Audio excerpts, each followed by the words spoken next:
Welcome to the deep dive. Today, we're digging into something pretty fascinating. Emotional intelligence. That's right. It's often talked about as this unseen leverage behind real success. hmm And it's definitely more than just, being nice or having common sense. It's actually a complex set of skills. It really is. Skills that can genuinely reshape your life, your career. Exactly. So this deep dive is really for anyone listening, whether you're dealing with work stuff, raising a family, leading a team, basically anyone looking to unlock that potential. And we're planning to unpack this using, well, solid research, some perhaps surprising details, and also some really inspiring stories. Think figures like Oprah Winfrey, Nelson Mandela, Oh, wow. Mahatma Gandhi. The idea is to show that EI isn't just theory, it's practical, it's alive, something you can use every single day. Okay, love that. So let's jump right in. We've all heard the term, but what is emotional intelligence really? Beyond the buzzword. Great question, because it does get thrown around a lot. It does. Fundamentally, emotional intelligence, or EI, comes from psychology. It refers to understanding and managing emotions. Okay. Whose emotions? Yours or other people's? Both, actually. It starts with being aware of what you feel, why you feel it, and then how that feeling impacts you and others around you. Right. The sort of foundational definition from Salevi Mayer, it's quite detailed. It talks about the ability to perceive emotions accurately. Receive them. Yeah, then to access and even generate emotions to help you think better. Okay, interesting. Emotions helping thought. Exactly. And then understanding emotions, the knowledge that comes with them, and finally reflectively regulating emotions, all to promote, emotional and intellectual growth. So it's quite layered. Very. Think of it like noticing you're feeling joy or maybe upset. Then, crucially, being able to manage those feelings, empathize with someone else, and use all that information to make, well, wiser choices. And Daniel Goleman's work really brought this into the mainstream, didn't it? Mhm. He argued EI can sometimes matter more than IQ. That was huge. Yeah, his research suggested that for effective performance in many jobs, emotional skills actually account for, I think it was 2 out of 3 essential skills. 2 out of 3. Wow. hmm So your IQ is obviously vital for logical problems, complex analysis. Sure. But EI, that's what helps you navigate, say, tricky office politics, motivate a team that's feeling down, or just keep your cool when things get stressful. It's the difference between being book smart and people smart, maybe. Or maybe wise in how you handle situations and people. That's a great way to put it. Wise. Okay, so we know what it is broadly. Let's break it down. What are the core components? You mentioned skills we can develop. Exactly. These aren't fixed traits. Think of them like muscles you can train. Okay. So, first up is self-awareness. This is foundational. It's not just knowing you're angry, but recognizing the instant that feeling starts, understanding what triggered it. Like the root cause. Yes. And how it's affecting your thoughts, maybe making you jump to conclusions, or how it affects your actions. It's also about knowing your strengths, your weaknesses, feeling generally comfortable with who you are. Noticing that knot in your stomach, or maybe feeling a bit puffed up with pride. Precisely. Catching those physical signals, too. Being your own emotional detective. Okay, detective work. I like that. What's next? Then comes self-management or self-regulation. This is about what you do with that awareness. It's controlling impulses. So not just lashing out. Right. It's managing your emotional reactions, adapting well to change, channeling feelings constructively, staying calm under pressure is a big one. Keeping a cool head when you're anxious or angry. Exactly. And resilience, bouncing back when things don't go your way. It's about that pause, that crucial space between the trigger and your response. Okay, self-awareness, self-management. What else? Social awareness. This is largely about empathy. Sensing what others are feeling, understanding their perspective. So reading the room. Reading the room, yeah, but also reading individuals. Picking up on nonverbal cues, tone of voice, facial expressions, body language. Like seeing a friend slumped over and just knowing they're having a rough day. Exactly. And maybe even having a sense of why. Truly putting yourself in their shoes, trying to understand their needs or concerns. Got it. And the final piece. That's relationship management. This is where it all comes together. It's about using your awareness of yourself, your control over your reactions, and your understanding of others to build and maintain healthy relationships. So practical skills. Very practical. Communicating clearly and effectively, handling conflict constructively, inspiring or influencing others, building strong teamwork. Like a manager who can motivate people and sort out disagreements without making things worse? Precisely. They use those skills to guide interactions positively. Okay, I can really see how they link up. Yeah. Like you notice you're getting stressed in a meeting, that's self-awareness. Hmm. You take a breath instead of snapping self-management. And then you calmly talk through the issue with a colleague, understanding their view relationship management using social awareness. You've got it. It's a dynamic interplay, not separate boxes at all. So we've defined it, broken it down. Mm. But why does this matter so much? What's the real impact for, for you listening? Ah, the so what question. It's critical because EI isn't just a nice to have, it genuinely fuels better outcomes across the board. It acts like a multiplier for your other skills and qualities. A multiplier? Okay. How so? Well, let's start with personal well-being. Research consistently shows a strong link between higher EI and greater life satisfaction. Happier people. Generally, yes. And more resilient people, too. Lower stress levels. Individuals with high EI tend to report more positive moods, and crucially, they bounce back better from difficulties. So they handle things like anxiety or depression better. They often do, yes. Because they can recognize those stressful feelings earlier and manage them more effectively. They have better coping strategies built in, you could say. That makes sense. What about success in, like, school or work? Huge impact there, too.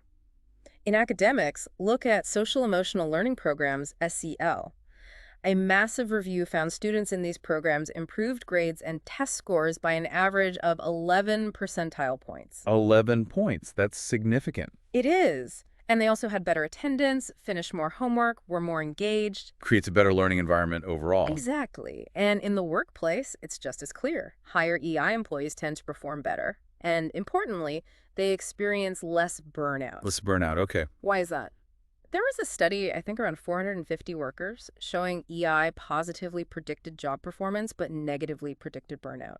Essentially, emotionally aware employees can handle pressure without getting overwhelmed and exhausted. So they're more sustainable, more productive long term. That's the idea. More productive, often more creative too, because they're not constantly battling stress. What about leadership? That seems like a place EI would really shine. Oh, absolutely. For leadership and teamwork, it's fundamental. Emotionally intelligent leaders tend to create much healthier, more positive work cultures. How does that translate into results? Well, a big review of over 100 studies concluded that leaders with high EI improve both team behaviors and business results. They directly impact team performance. Because they connect better? Yes, they're empathetic, they communicate well, they inspire trust, they reduce conflict effectively. Teams led by high EI leaders and teams composed of high EI members just collaborate better. They have better attitudes. So a boss who actually listens and cares about your concerns, that really makes a difference. A huge difference. Higher morale, more commitment. It's why so many recruiters now actively look for EI, not just technical skills. They know navigating office life requires that emotional savvy. So EI really does multiply your other strengths. It helps you handle complexity, lead effectively, basically excel in ways pure IQ can't. Precisely. And if you want a really concrete number, there's compelling data suggesting people high in EI earn significantly more. On average, something like $29,000 more per year. Wow. Okay, that's not trivial. $29,000. It really drives home that this creates tangible value. It absolutely does. It's not just about feeling good. It's about creating real-world value and success. Right. To really make this concrete, let's talk about some real people. You mentioned some incredible figures earlier. Oprah, Mandela, Gandhi. How did they embody EI? Yeah, looking at real lives really brings it home. Let's start with Oprah Winfrey. Her story is just amazing in terms of EI. Her background was incredibly tough, wasn't it? Extremely. Poverty, abuse, feeling unwanted. But instead of letting that break her, she transformed it. She famously said, "The struggle of my life created empathy. I could relate to pain." Wow. So she channeled that hardship. Exactly. Into profound empathy. Her entire media empire was arguably built on her ability to connect deeply with people, to listen. Her show wasn't just about celebrity chat. It was about real human stories, real feelings. Creating that safe space. Yes. And she talks about this paradigm shift, right? In a speech, she said something like, "From struggle comes growth, from growth comes strength, from strength comes power." And she urged people to shift from asking, "How much can I make?" to "How can I be of service?" And that service focus fueled her success. She credits it directly, saying, "If your paradigm is service, you will be successful." That deep attunement to others' needs and feelings, turning personal pain into connection. That's high-level EI, building trust and massive influence. An incredible example. And Mandela, after everything he went through. Nelson Mandela. His story is perhaps the ultimate example of empathy in leadership, especially under unimaginable pressure. 27 years in prison. Unbelievable. And then he comes out not seeking revenge, but focused on reconciliation, leading, as someone put it, as a human through empathy, compassion, and understanding, not authority. How did he do that? How did he connect even with his former jailers? Well, there's the famous story of his friendship with Christo Brand, one of his prison guards. Mandela treated him with respect, with warmth. He saw the human being. And that turned an adversary into an ally. Essentially, yes. Brand ended up helping him, smuggling messages. It shows how connection can transcend even the most rigid barriers. And Mandela applied that same empathy to negotiations. He genuinely tried to understand the fears of the white minority, just as he understood the hopes of the black majority. Seeing both sides. Deeply, acknowledging the emotions on all sides to build bridges. It proved, as one writer noted, that you can lead massive change by understanding human emotions and motivations, not just by force. A powerful lesson for any leader, really. Acknowledging people's feelings drives loyalty. Absolutely. And then there's Mahatma Gandhi, another giant who led through moral strength, not muscle. Leadership at one time meant muscles, but today it means getting along with people. That was his quote, right? That's the one. He embodied it. His power came from his integrity, his empathy. He insisted on respect, even for opponents. He told followers not to insult British symbols, for instance. Recognizing their humanity, too. Yes. And his charisma. It wasn't flashy. It came from this incredible consistency. What he thought, said, and did were aligned. That built enormous trust. That speaks to self-awareness and self-management, too, doesn't it? Acting from his core values, his truth. Absolutely. Legendary self-awareness and self-regulation. His leadership style was all about listening, kindness, leading by example, hallmarks of high EI. His nonviolent movement changed the world through dialogue, compassion, unwavering conviction. Like building consensus by honoring everyone's feelings. Precisely. These stories are incredible. They really hammer home that EI isn't some soft skill on the side. It was their core strategy. It really was. For connecting, for influencing, for solving huge problems, they all combined humility with that deep conviction, empathy with action. And their success mirrors what the research tells us. Understanding and managing emotions leads to better relationships, better outcomes. Without a doubt. Okay, so this is all inspiring, but maybe a bit intimidating. Can people actually learn this stuff, or are you just born with it? Ah, that's the best part. This is absolutely something you can develop. Unlike IQ, which is relatively fixed, emotional intelligence skills can be learned, practiced, and significantly improved. That's really empowering. So how? Where do you start? Well, we know that training helps. Programs focused on EI show real benefits boosting life satisfaction, resilience. We see it with the SEL programs in schools making kids happier and more successful. Okay. For adults listening, it comes down to intentional practice. Think of it like building any other skill. So give us some practical tips. What can people start doing today? Okay, let's break it down based on those components we talked about. First, deepen self-awareness. Try keeping an emotion journal. Just writing down feelings. Not just what you feel, but when, what triggered it, maybe what underlying need wasn't met. Ask yourself, why this feeling right now? Pause during the day just to check in. What am I feeling? Okay, checking in. Next. Master self-management. When you feel strong emotions, rising anger, anxiety, practice techniques to create that pause. Deep breathing is classic for a reason. The old count to 10. That works too. Or take a quick walk. The goal is to interrupt the impulse to react instantly. Another technique is reappraisal, consciously trying to see the situation from a different angle. Ask, is there another explanation? Okay, manage the reaction, then empathy. Yes, cultivate empathy. Practice active listening. Really focus on the other person, not just planning your reply. Ask clarifying questions. And consciously try perspective taking. Putting yourself in their shoes. Literally. Ask yourself, what might this person be feeling? What are their concerns likely to be? Look beyond the words to the tone, the body language. Ask open-ended questions like, how did that affect you? Really trying to understand their world. Exactly. Then elevate relationship skills. This means clear, kind communication. When conflicts arise, focus on the problem, not blaming the person. Attack the issue, not the individual. Right.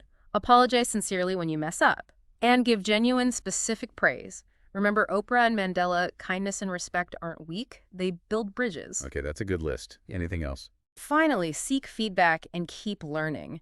Ask people you trust, friends, family, maybe colleagues, for honest feedback on how you handle emotions and interactions.